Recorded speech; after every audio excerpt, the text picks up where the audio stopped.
My neighbors treated my pool like a public park, so I turned their entitled teenagers into walking Smurfs. I pulled into my driveway and saw two figures walking down the sidewalk that looked like they had just escaped from a cartoon explosion at a paint factory. They were glowing. I'm talking a deep, radioactive cobalt blue from their foreheads down to their ankles, highlighting every bit of skin that their swim trunks didn't cover. One of them was trying to hide under a towel like a low-budget superhero, and the other was scrubbing at his arm so hard I thought he'd peel the skin off.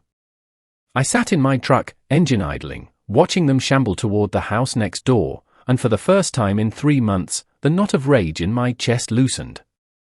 I didn't just smile, I let out a dark, satisfied laugh that rattled the cab of my pickup. They weren't just stained. They were branded. To understand why I turned my neighbors' kids into human blueberries, you have to understand the absolute hell I've been living in since May. I'm a simple guy.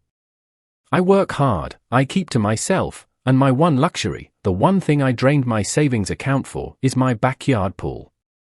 It's not an Olympic stadium, but it's mine. I put in the pavers myself. I built the deck with my own hands over 3 blistering weekends. It's my sanctuary. Or at least, it was supposed to be. The problem started the week I opened the pool for the season. I came home from a 10-hour shift at the plant, walked out back with a cold beer, and froze. The pool cover was half off. The skimmer basket was upside down on the concrete. And floating right in the middle of the deep end was a red Solo cup. I live alone. I don't drink from red Solo cups. I checked my cameras. I had a cheap, motion-activated one pointed at the back door, but it didn't cover the whole yard and saw nothing but a few blurry shadows near the fence line around 3 p.m. I figured maybe the wind blew some trash over. I let it slide. 3 days later, I came home to find the gate unlatched. Not just unlatched, but swinging in the breeze. I walked to the pool and saw wet footprints leading from the water to the fence that separates my property from the neighbors, the Millers. The Millers are the kind of people who think the world exists to serve them. Their lawn is immaculate, their cars are leased, and their 2 teenage sons, let's call them Kyle and Brad, have never been told no in their entire lives. I didn't go to the police. I didn't scream. I walked next door and rang the bell. Brenda, the mom, answered. She's got that look, hairsprayed within an inch of its life, a smile that doesn't reach her eyes. Hey, Oliver, she said, blocking the doorway. Everything okay? Not really, Brenda, I said, keeping my voice level. I found wet footprints leading from my pool to your fence. And my gate was left open. I need you to talk to Kyle and Brad. My pool isn't public property. She laughed. She actually laughed, a high-pitched, dismissive sound that grated on my nerves. Oh, Oliver, relax. The boys were just hot. It's a heat wave, you know? They just took a quick dip. Kids being kids. Don't be such a curmudgeon. I'm not being a curmudgeon, I said, stepping closer. It's a liability. If they slip and crack their heads open while I'm at work, that's on me. They are not allowed in my pool. Period. She rolled her eyes. Fine. I'll mention it. But honestly, you're never even using it during the day. It seems selfish to let it sit there empty. She closed the door in my face. That was the moment the war started. I wasn't dealing with bad neighbors, I was dealing with entitled squatters who viewed my property as an extension of their own. I spent the next weekend fortifying. I spent $2,000 I didn't really want to spend on a higher fence. I put up no trespassing signs that were bright orange and impossible to miss. I bought heavy-duty padlocks for the gate. I thought that would be the end of it. Physical barriers usually work on rational people. 2 weeks later, I got a text from my other neighbor, Mrs. Higgins, an elderly lady who sees everything. Oliver, dear, there are 4 boys in your backyard. They climbed the new fence. I left work early. My boss wasn't happy, but I was seeing red. When I pulled up, I heard the splashing from the street. I stormed through the side gate, which they had hopped over, and found Kyle, Brad, and 2 random friends doing cannonballs. Beer cans were lined up on my deck railing. My custom pool floaty had a cigarette burn in it. "Get out!" I roared. "Get the hell out!" They scrambled. They didn't even look scared, just annoyed that their party was over. As they climbed back over the fence, Brad looked back and smirked. "Chill out, old man. Water's free." I went back to Brenda's door. This time, I pounded until she answered. "I'm calling the police next time," I told her. "They broke my floaty. They're drinking underage on my property. You're harassing my children," she hissed, her face twisting into something ugly. "They're just having fun. If you call the police on high schoolers for swimming, you're the psycho. Maybe if you were nicer, they wouldn't have to sneak in. I installed a 6-foot fence, Brenda." "That's not a suggestion." "Boys will be boys," she said, and slammed the door again. I went home and sat by my pool, staring at the cigarette burn. The disrespect was eating me alive. They knew I worked from 7 a.m. to 5 p.m. They knew I couldn't be there to guard it. They treated my no trespassing signs like decorations. I realized then that fences wouldn't stop them. Police warnings wouldn't stop them because Brenda would just talk her way out of it. I needed to mark them. I needed proof that was undeniable, embarrassing, and impossible to wash off. I spent that night on the internet, deep in the forums of pool maintenance professionals. I wasn't looking for poisons or acids, I'm not a monster, and I'm not looking to go to jail. I wanted something harmless but loud. That's when I found it. Leak detection dye. It's a specialized chemical used by industrial plumbers and pool techs to find cracks in the basin. It's a dark, concentrated blue liquid. When it's diluted in 20,000 gallons of water, it's practically invisible to the naked eye. But here's the kicker, it reacts with organic proteins. Like skin oils. Like hair. The product description was like poetry, non-toxic. Biodegradable. Safe for swimming. Stains organic material deep blue upon contact. Stains last 3 to 4 days on skin depending on exfoliation. I ordered 3 bottles. I also ordered 2 new 4K security cameras with motion tracking and zoom capabilities. I wasn't just going to catch them, I was going to document the entire transformation. I spent Sunday setting the trap. I mounted the cameras high up in the eaves of the house, hidden by the gutters, pointed directly at the pool ladder and the fence line. I connected them to the cloud, setting the alerts to urgent. Then, the paperwork. I printed out the receipt for the dye. I printed the safety data sheet, SDS, that explicitly stated it was non-toxic and safe for human contact. I printed the instructions. I put all of this in a manila folder on my kitchen counter. I knew Brenda. When her precious angels came home looking like rejected Avatar extras, she would scream poison. I needed to be bulletproof. Monday morning, 6 a.m. The sun was just coming up. The air was already thick and humid, perfect swimming weather. I walked out to the pool edge. The water was crystal clear. I uncapped the bottles. The liquid was thick, almost black. I poured it directly into the skimmer jet so it would circulate quickly. I watched as the jets blasted the dye into the main body of water. For a minute, there were blue streaks, but as the pump worked, it dissipated. Within 30 minutes, the water looked normal. Maybe a slightly deeper shade of azure, but nothing that would raise an alarm unless you were looking for it. I packed my bag, locked the back door, and drove to work. I sat at my desk at work, staring at my phone. It was the longest morning of my life. 10 a.m. passed. Noon passed. I started to worry. Maybe they had school? Maybe they got bored? Maybe today was the day they decided to respect boundaries? Then, at 2:15 p.m., my phone buzzed. Motion detected, backyard camera 1. My heart hammered against my ribs. I opened the app. The video feed was crisp. I saw 4 figures hopping the fence. It was Kyle, Brad, and two friends I didn't recognize.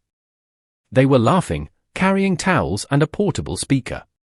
I watched on my screen, miles away, as Brad walked over to my shed, grabbed the pool skimmer pole, and used it to unlock the deadbolt I had put on the gate. He must have reached over the top. Smart kid. Too bad he wasn't smart enough to look at the water. Water looks good, I heard one of them say through the camera microphone. Told you he wouldn't be home, Kyle said. He dropped his towel. Cannonball. I watched, holding my breath, as all four of them lined up on the edge of the deep end. They counted down. 3, 2, 1. Splash. They went under. They surfaced, shaking their hair, spitting water, laughing. They started throwing a ball around. The dye takes a minute to really set in. It binds to the oils. About 10 minutes in, the friend nearest the ladder stopped. He looked at his hand. He rubbed it. He looked at his arm. Yo, Brad, he said, his voice sounding confused. Why are you blue? What?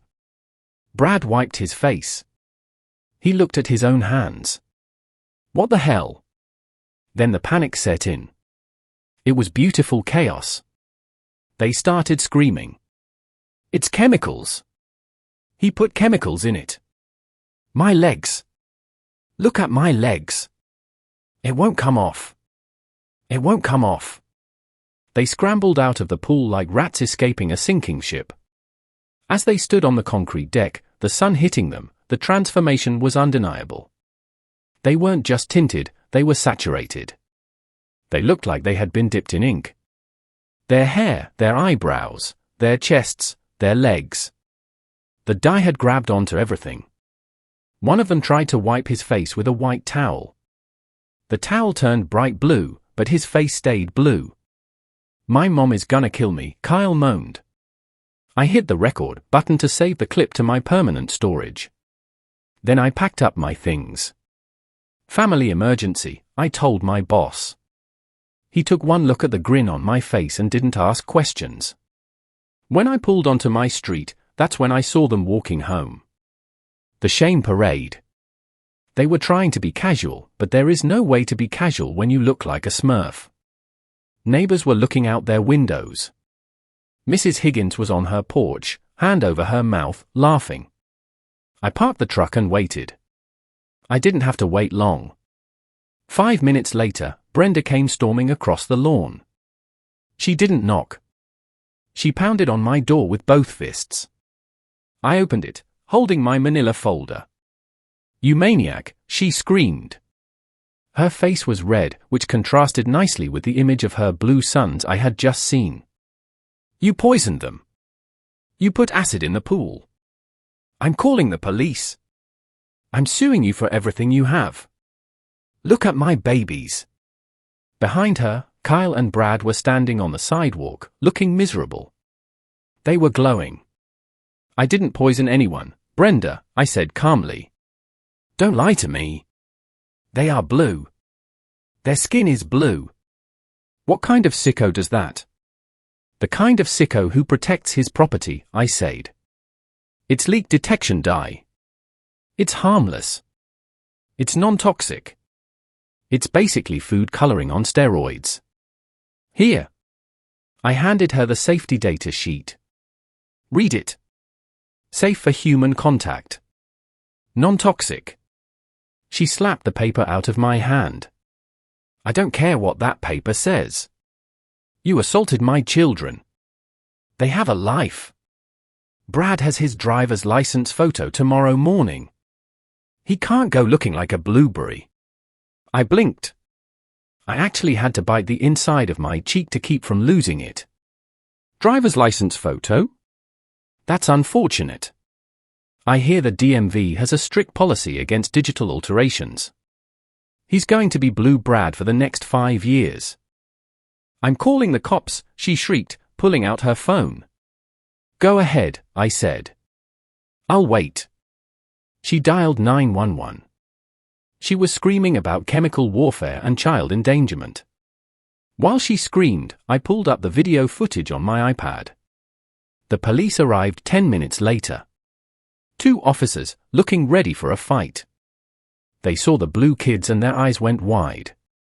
"Sir," the older officer said, stepping toward me. "Did you put a chemical agent in your pool?" "I put a non-toxic leak detection dye in my pool, officer," I said. "To check for leaks. I have the receipt and the safety sheet right here." I handed him the folder. He read it. He looked at the boys. "Are you boys in pain?" the officer asked. "Burning? Itching?" "No," Brad mumbled, looking at his blue feet. "It just won't wash off. We scrubbed with bleach and it didn't work. It takes 3 to 4 days to fade," I offered helpfully. "Exfoliation helps." "Officer, arrest him!" Brenda yelled. "Hold on," the officer said. He turned to me.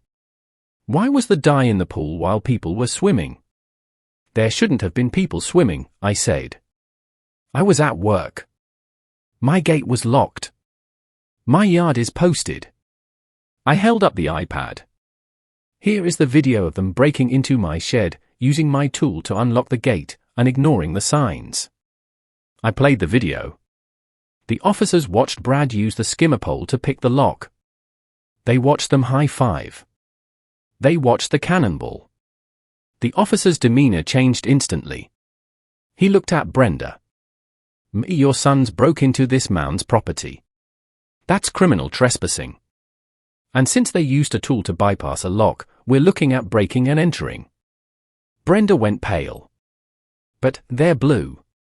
"That's a civil matter," the officer said. "And honestly, if they hadn't trespassed, they wouldn't be blue. I can cite them right now, or you can take them home and handle this. But if I write the report, it goes on their record." Brenda looked at me with pure hatred. "I'm suing you," she whispered. "Emotional distress. Damage to reputation." "Actually," I said, raising my voice so the boys could hear, "I've already emailed this video file to my homeowner's insurance carrier. I filed a claim for potential liability the second I saw them jump in. So if you sue, you aren't suing me. You're suing a multi-billion-dollar insurance company that now has video proof of your children committing a crime on my property. My agent said they love cases like this. It's an open and shut countersuit for legal fees and damages." I paused. "Also, Brad? I saw your Instagram post from earlier. Free pool beats HOA pool. #live free. You might want to delete that before the insurance investigators see it." "Oh wait, I already screenshotted it. The timestamp matches my security footage perfectly." Brad looked like he was going to throw up. Brenda stood there, mouth opening and closing like a fish. She looked at the cop, who was clearly done with her nonsense. She looked at her blue sons. She looked at me. "Come on," she hissed at the boys. She marched them back to her house. The next morning, I took a half-day off work just to sit on my porch. At 8 a.m., I watched Brenda drag Brad out to the car. He was wearing a hoodie pulled tight around his face and sunglasses, but you could still see the blue ears and the blue hands clutching his phone. He had to go get that license. He had no choice, his appointment had been booked for months. Somewhere in the state database, there is now a photo of a very sad, very blue teenager that will exist until he's 21. The blue faded after about 4 days, though I heard from Mrs. Higgins that they were scrubbing with tomato juice and vinegar until their skin was raw. Brenda never sued. In fact, she paid the $500 trespassing fine the city sent her without a peep. A month later, a construction crew showed up at the miller's house. They installed a cheap, above-ground pool in their backyard. They haven't touched my fence since. Every time Kyle or Brad sees me in the driveway, they look at the ground and walk faster. It cost me a few $100 for the dye and the cameras, but looking at that security footage of the Smurf cannonball, that was priceless. So, I have to ask, am I the monster for permanently tinting my neighbors, or did those entitled trespassers get exactly the colorful justice they deserved? And if you were in such conditions, what would you do to keep trespassers out of your pool? If you have made it this far and want to see more videos like this, then kindly subscribe and turn on notifications so you may never miss another story like this.